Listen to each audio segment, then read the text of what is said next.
Good morning, New Zealand. It is Wednesday morning, middle of the week, and I'm slightly disorganized this morning, so let's get into it anyway. Welcome to Daybreak.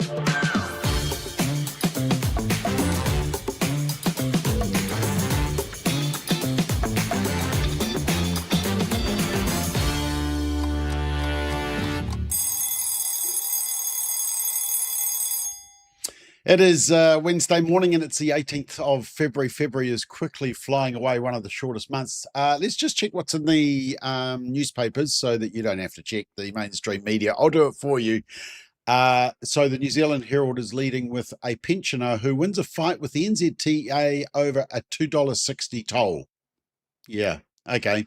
That's one of the lead stories. And one of the other lead stories in the Herald today is apparently a shambles. A concert goer at the Waiheke Vineyard Resort, Waiheke Vineyard, they had to resort to bushes because they had to wait for toilets for 45 minutes. They didn't have enough toilets at a concert over on Waiheke Island.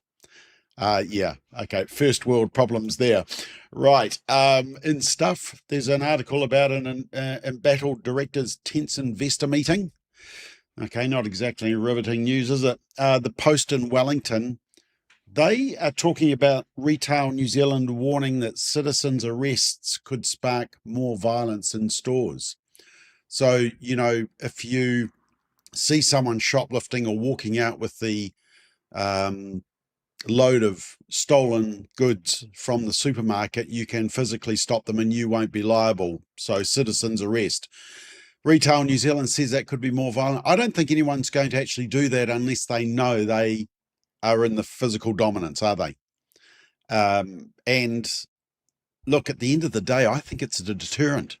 It's actually reminding people who are going to do the shoplifting that it's not until the cops turn up that they might be in trouble. Actually, there may be people in the store who can take action and not worry about being prosecuted themselves.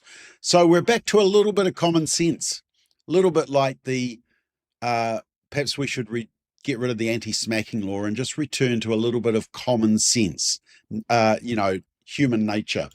The Christchurch Press, Banks Peninsula, you got 5 months of rain in 35 hours. So it is pretty flooded down there. Actually, there's another story here. No simple fix for Christchurch's right turn problem. They've got a problem with people going to the right in Christchurch. No, it's some Christchurch intersection which people are having trouble with. Oh, well, breaking news. Radio New Zealand are talking about that tragic case up north where a woman was mauled by her own dogs. But it seems like the dogs were very aggressive, threatening people biking past the house. There had been plenty of red flags and so many complaints as well. One news, there's a statement going to be made by the Reserve Bank Governor about interest rates today. All those with investments want the rate to go up. All those with mortgages want the rates to go down. So we will watch that one. That's her first announcement in her new role, the new Reserve Bank Governor. News Talk ZB says that the climate minister, yes, we have a climate minister, says that managed retreat in an option is nationwide flooding risk map promised. Whatever that means. Okay, so there we go. There's a roundup of all the stories in the mainstream media. I want to deal with some of the stories that haven't been reported, or maybe we just need to do a little bit of correction. And the first one is this happened at Eden Park on Monday morning. Just have a look at what happened, and then I want to show you the media hysterics around it. So they're doing an announcement that Eden Park is going to have more concerts and we're going to possibly get a state of origin. And the guy presenting, it starts to rain. Watch what happens. In 2025, we delivered the most watched NRL season in New Zealand history. 13 million viewers across Sky Sport and Sky Open. That's up 11% year on year. At the centre of that growth is the meteoric rise of the New Zealand Warriors. Okay, and you can see the rain starting to pour now in the background. Carry on. A club that in 2020 made an enormous sacrifice by relocating across the Tasman to keep the competition alive. Okay, and so Christopher Luxon stands there and holds the umbrella, which, you know, for the Prime Minister to be doing that, you think there'd be other organisers, administrators. If you were running a conference or a meeting, you would do that probably if you were organising it. But Christopher Luxon does it himself. I thought it was quite a nice touch. Anyway, an MP by the name of Nancy Liu posted about it and just said, good on him. While people were scrambling for umbrellas, the Prime Minister grabbed one and walked straight back onto the stage, holding it over the speaker. No cameras called, no drama, just instinct. That's leadership. Kind, grounded, energetic, action-orientated. My leader, our Prime Minister. I mean, it is syrupy, isn't it? But it's election year. And so what? Nancy Liu wants to paint a nice picture of the Prime Minister doing something that I thought was quite a nice touch. Well, the media, they went wild. They said there's normal sucking up, and then there's the line where ambition becomes embarrassing. They did some fact-checking. Lloyd Bird did some fact-checking as to whether what Nancy Liu had put in her post was factually correct. He went through it line by line, as though the whole world had seen Nancy Liu's post. And the spin-off, or the spin as I call it, not to be outdone, one man, one instinct, one umbrella, when everything changed for Christopher Luxon. Oh boy, it was hysterics, just from a kind act of I mean, to me, it was just a nice thing to do. And I thought it showed a bit of humanity of Christopher Luxon, but he's not allowed to show that according to the mainstream media. Anyway, there was a story on Monday, that I didn't fully read and really understand the implications of, but someone alerted me to it. And it was a story about a 13-year-old who rang Youthline, and then she was connected with a counsellor, and she obviously put up some major red flags in terms of starving herself, and obviously there were other red flags and also mention of suicide. And it wasn't until after she tragically committed suicide that her parents discovered that she'd been in touch with Youthline. And one of the parents said, my daughter gave them permission to help her, because on Youthline it says that parents can be contacted. And they say, my daughter gave them permission to help her. She was 13 and she checked what would happen if she told the truth. She saw they could tell her parents her school, and she still told them. She was giving them permission to help her, and they didn't. And the father said, a child disclosed 2 potentially lethal overdoses, daily self-harm, and planned starvation. If that's not the moment you use that authority, when is? Their questions would push Annabelle's story far beyond a single tragedy, and hers is not the only case raising concern. And they've made a complaint to the Disability Health and Disability Commissioner. I mean, that's exactly right. And it's these agencies that are supposed to help, and you wonder if they're keeping stuff secret from parents. There's major problems with their policy. But we know that schools are being told to keep gender changes secret from parents as well. So it's a systemic problem, in my view. Another shooting in the US, well, last time it was Canada, this time it was US, but the same theme. And this was a Robert, a dude, identifying as a Roberta. And yeah, that link between obviously significant mental health concerns and transgenderism and violence. This is, and you might note that this hasn't been reported much in New Zealand media, and they certainly haven't done any gendering of the shooter, and probably if they do, they'll get it wrong. This is what the police said.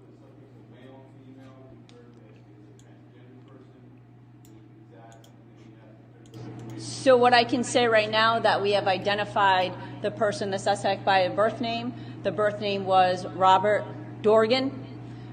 We have also learned that the person does go by the name of Roberta, also uses a last name of Esposito. But again, that will be all confirmed throughout the course of the investigation as to their status. That really doesn't have anything to do with the investigation. So once again, we've got this link between transgenderism and mass shootings. And we had it in Canada. We had it at that Catholic school last year in the US. And of course, we had the assassination of Charlie Kirk with that motivation of the guy who was identifying as a furry, was it? And whose boyfriend or girlfriend was transgender. So, and unfortunately, transgender people are disproportionately represented in these mass shootings. That's the stats. Latest political party poll came out on Monday night, and both National and Labour had a drop. Greens up 4%. I mean, what's in the water? What are people smoking? Well, maybe we know the answer to that one. But 11%, there is just this hardcore group that somehow think that the Greens have the answer, despite the fact that they can't answer anything. They can just do platitudes and, hot air, literally.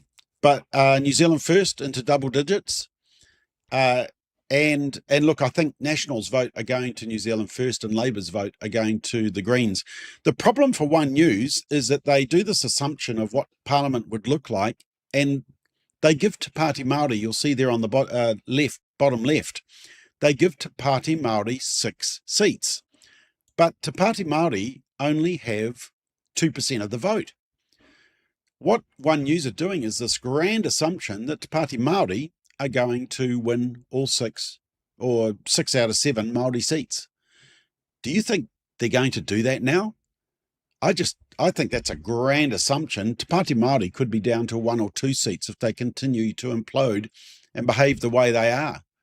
And so that really changes the left. And of course, Labour has said that they're going to go hard after the Māori seats as well. Preferred Prime Minister, the One News was all over the fact that there was a calamitous drop by Christopher Luxon by 3%, which is margin of error. But Chris Hipkins dropped as well. And there's our friend Winston Peters. He's into double digits. So that's always interesting. But I think the most interesting thing to look at is just the trend. So this is the trend of One News's poll. So there's kind of this consistency of how they're polling and who they're polling.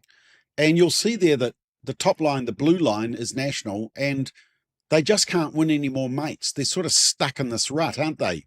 Labour, massive drop. They're sort of recovering, although interesting little downtrend at the end there. And if you look down the bottom, the black line is New Zealand First, and you can just see this constant steady rise that is happening for New Zealand First, ACT fluctuating, and even the Greens, the green line, which is the third line down, they're sort of, overall they're dropping, but a little kick in the last one. So yeah, we'll watch that one with interest. Now, ACT are just obsessed with wanting to expand euthanasia laws, as we predicted. They want to remove the 6-month limit, and they also want to remove conscientious objection. And Ethos Alliance, which is a new law firm charitable organisation which defends religious freedom and conscientious issues, they put out a media release and they said that the changes that ACT want is going to breach human rights and take away freedom of choice. The bill that is being proposed would stop doctors and care facilities like hospices from using their conscience and making ethical decisions like they do now. And so these places that provide care could be forced to facilitate euthanasia. And the other thing is that the bill would remove that 6 months terminal diagnosis, which is already very subjective and not accurate, and it would change it so that you can introduce euthanasia for long-term conditions and disabilities like chronic heart conditions, frailty, diabetes, renal failure, multiple sclerosis, and motor neuron disease. Now, so that's what ACT are obsessed with that. They're not obsessed with fully funding euthanasia. And a lot of people think that ACT are a conservative type party. They are fiscally conservative, no doubt about that, but they are not socially conservative. Look at their voting record: abortion, euthanasia, conversion therapy law, birth certificates, changing to gender identity. They sort of come up sometimes and they talk against puberty blockers, more recently, but then again, they voted for the conversion therapy law that criminalizes people that don't want to use puberty blockers. So if they're serious about their opposition to puberty blockers, ACT need to move to repeal the conversion therapy law. But just to show how real this issue is, this is the latest case out of Canada. And let me just read it because I couldn't print it out. It says, the grieving parents of a 26-year-old man are speaking out about Canada's euthanasia law. Keanu was euthanized on December the 30th, end of last year, in British Columbia. He was diagnosed with type 1 diabetes at aged 4 and began struggling with mental health after a car accident at 17. His mother said his depression was often seasonal, yet he became obsessed with MAID after losing vision in one eye 3 years ago. He kept on emphasizing how he could get approved.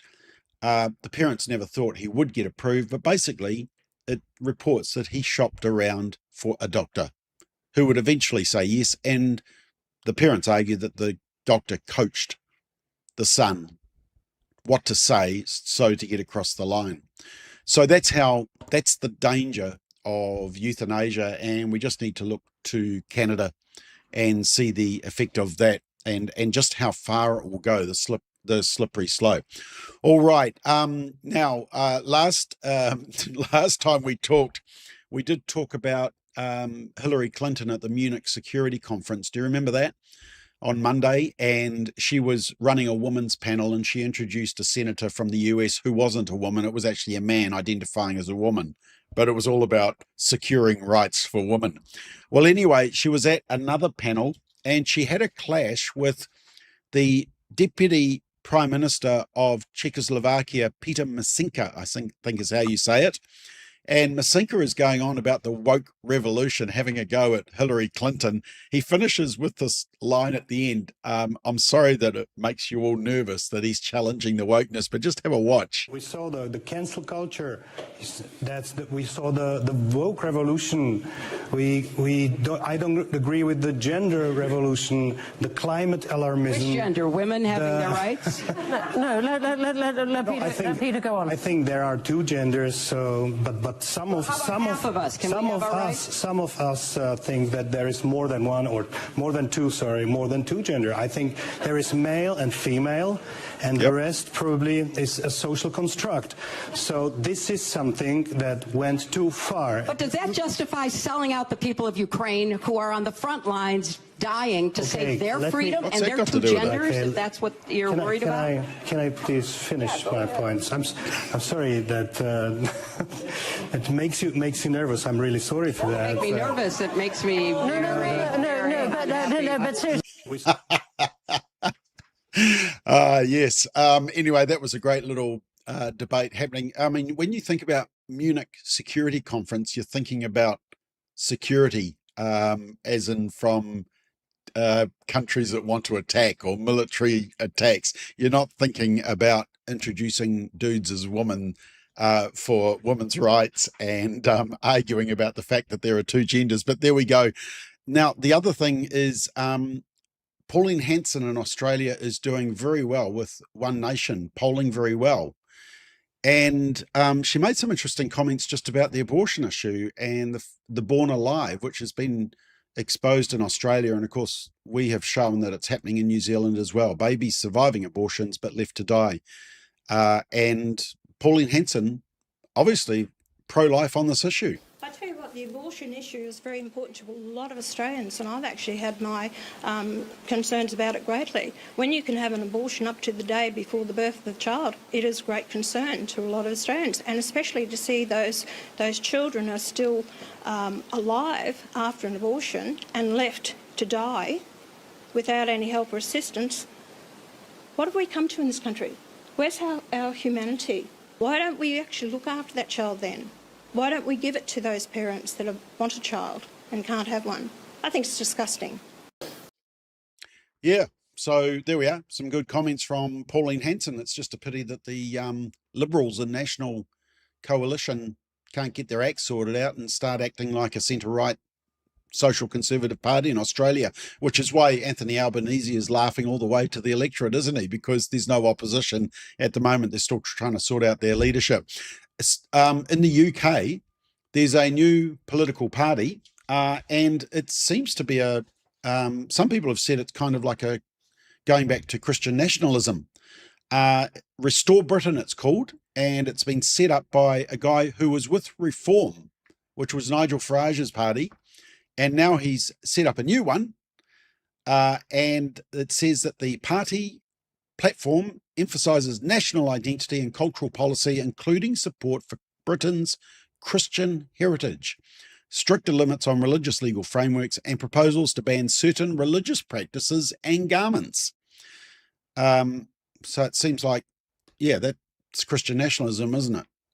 Lowe framed the agenda as part of what he called a national restoration program, arguing Britain faces both economic and cultural decline without radical structure change.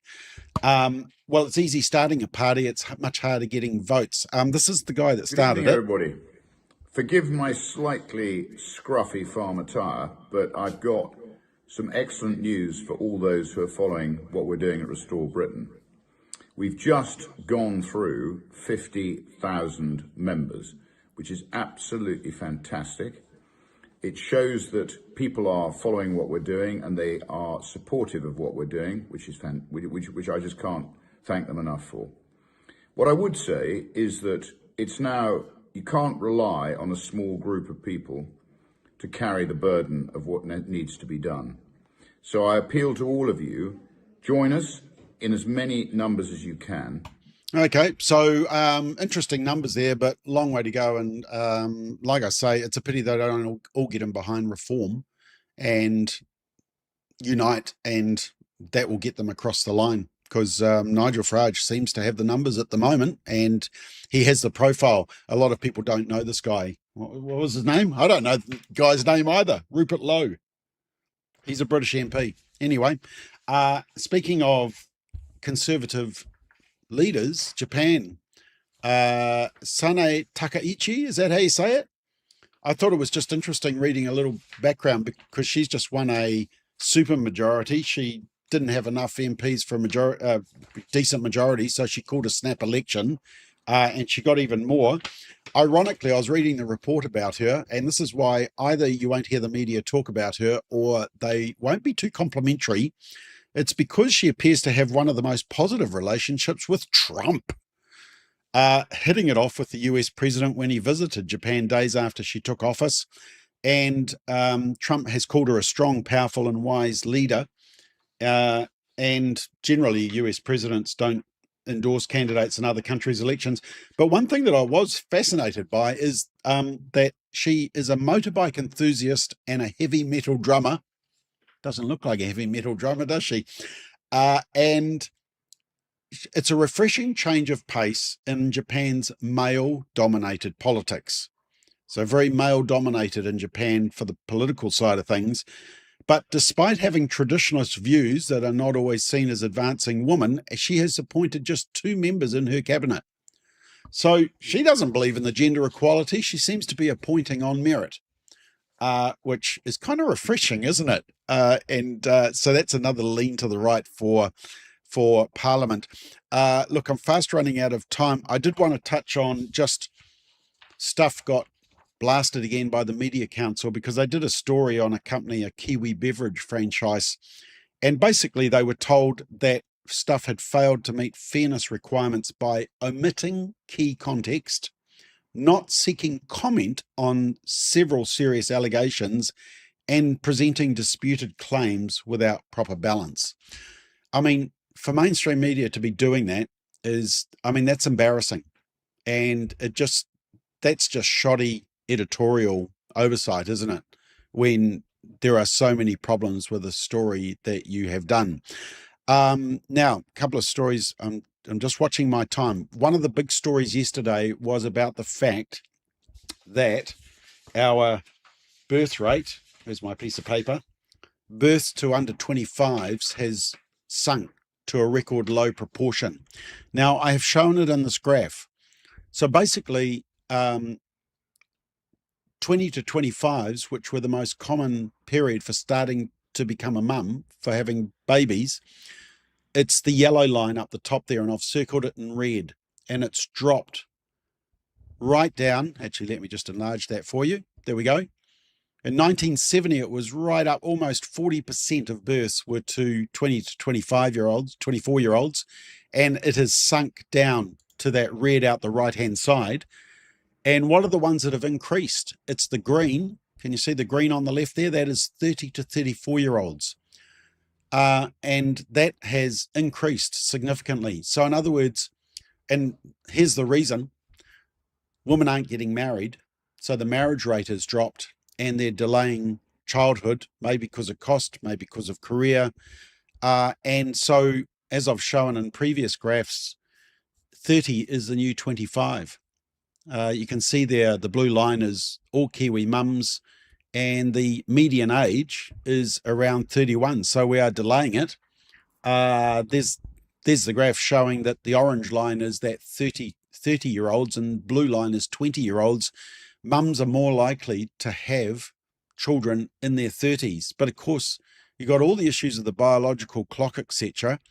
The other thing is that the marriage rate has decreased. And so for the very first time, the orange line is children born to married parents, and the blue line is children born to non-married parents.